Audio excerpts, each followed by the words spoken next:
আদালত অবমাননার মামলায় ক্ষমতাচ্যুত প্রধানমন্ত্রী শেখ হাসিনাকে ৬ মাসের কারাদণ্ড দিয়েছেন আন্তর্জাতিক অপরাধ ট্রাইব্যুনাল। এছাড়া একই মামলায় গাইবান্ধার গোবিন্দগঞ্জের ছাত্রলীগ নেতা শাকিল আকন্দ বুলবুলকে ২ মাসের কারাদণ্ড দেওয়া হয়েছে। শেখ হাসিনা এবং আসামি শাকিল আকন্দ বুলবুলকে দণ্ডিত করেছেন।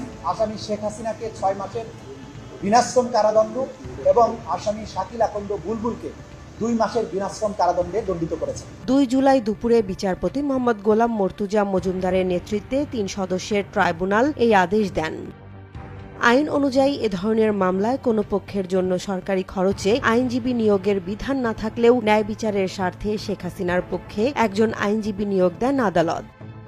অ্যামিকাস কিউরি নিয়োগের পর প্রসিকিউটর গাজী এম.এইচ. তামিম সাংবাদিকদের বলেন, ক্ষমতাচ্যুত প্রধানমন্ত্রী শেখ হাসিনা ও নিষিদ্ধ সংগঠন ছাত্রলীগ নেতা শাকিল আলম বুলবুলের বিরুদ্ধে আদালত অবমাননার অভিযোগের শুনানিতে একজন অ্যামিকাস কিউরি নিয়োগ দিয়েছেন আন্তর্জাতিক অপরাধ ট্রাইব্যুনাল।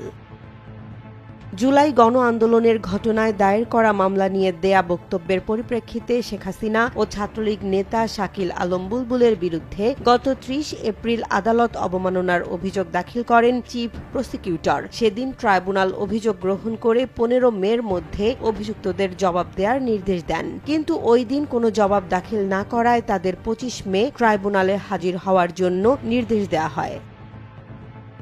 এর আগে আমার বিরুদ্ধে ২২৭টি মামলা হয়েছে, তাই ২২৭ জনকে হত্যার লাইসেন্স পেয়ে গেছি, এমন বক্তব্যের শেখ হাসিনার একটি অডিও ভাইরাল হয়। পরে পুলিশের অপরাধ তদন্ত বিভাগ ওই কথোপকথনের ফরেনসিক পরীক্ষা করে সত্যতা পায়। এরপরই আদালত অবমাননার আবেদন দাখিল করা হয় ট্রাইব্যুনালে।